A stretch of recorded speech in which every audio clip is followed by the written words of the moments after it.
American Airlines emergency line. Please state your emergency. The flight attendant is advising our reps that the pilot, everyone's been stabbed. Nobody move. Everything will be okay. If you try to make any move, you'll danger yourself and the airplane. Well, my responsibilities were the airspace of the United States. We had never considered a civil aircraft being used as a weapon. American 1-1, the American on the frequency. How do you hear me? Walk us through that day.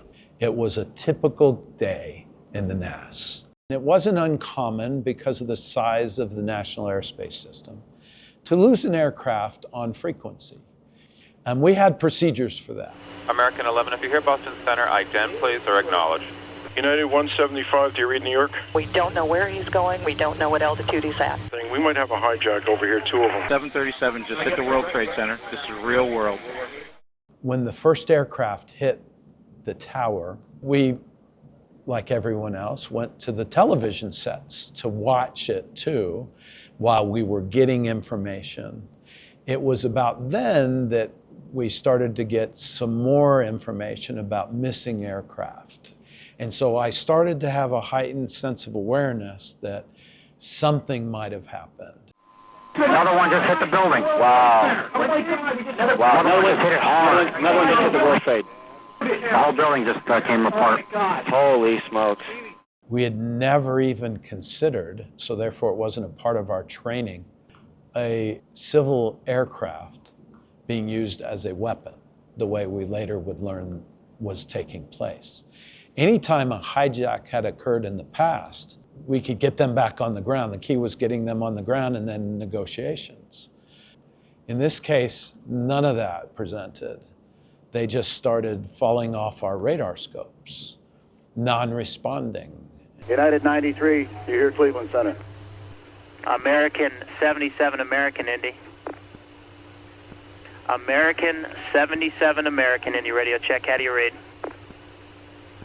And this is Gopher 06. It looks like that aircraft crashed into the Pentagon, sir.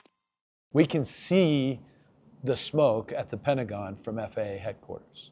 We can literally look out our window and see.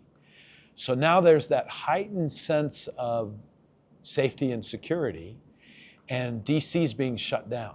You kick into operational first responder type mode. An air traffic controller is a first responder on a daily basis. If something's happening, they don't get up from their scope and their chair and turn off their radios and say, good luck, and run. They say, what do you need? I need to have all traffic management units do an inventory of all airborne traffic, ensure that you do not have any unusual situations or any aircraft that are not accounted for. No, we have several situations going on here. It's escalating big time. Yeah, we're going to alert the military real quick on this. Get me somebody who has the authority to get military in the air now. We did not have direct access to the right folks at DOD, so we had to establish that morning, we had to start to establish those open communication links with the FBI, with Secret Service, with the White House, with DOD. Every concerned entity needed to be brought into a communication link.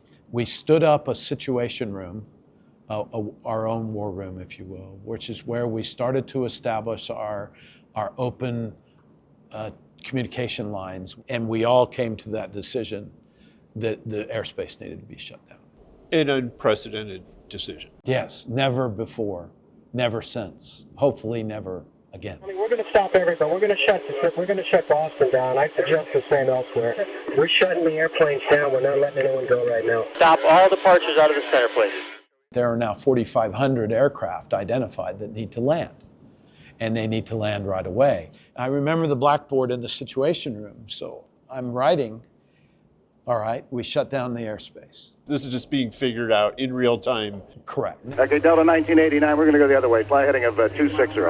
All right, 260, that was 1989. This was good old-fashioned pilotage and good old-fashioned air traffic skills to line them up, to hold them over existing navigational aids, to lower their altitude in accordance with the needs and demands of that airport.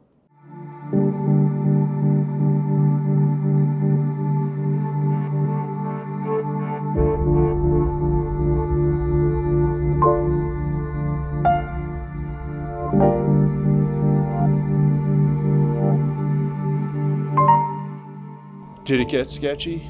Were there close calls? There were not. There were not. There really were not. And that's a credit to a lot of things. That controller workforce, they knew what they were doing. When you listen to the voice tapes as they were landing the aircraft, it was pretty incredible. Obviously, this is a day we won't forget for a long time. September 11th, 2001. After 93 crashed and after we accounted for every other aircraft in the NAS, we then were able to take a breath. We were able to say, okay, all the aircraft are safe, they're down, now what? A safety team started working on, okay, what's necessary to begin flying again? We needed to change screening. We needed to add additional search items. We needed to ban certain things from being on aircraft. We needed to reinforce the flight deck doors. That was one of the main things. We needed to enhance our hijack procedures. And all of those things needed to be fully in place, we decided, before we would open the NAS back up.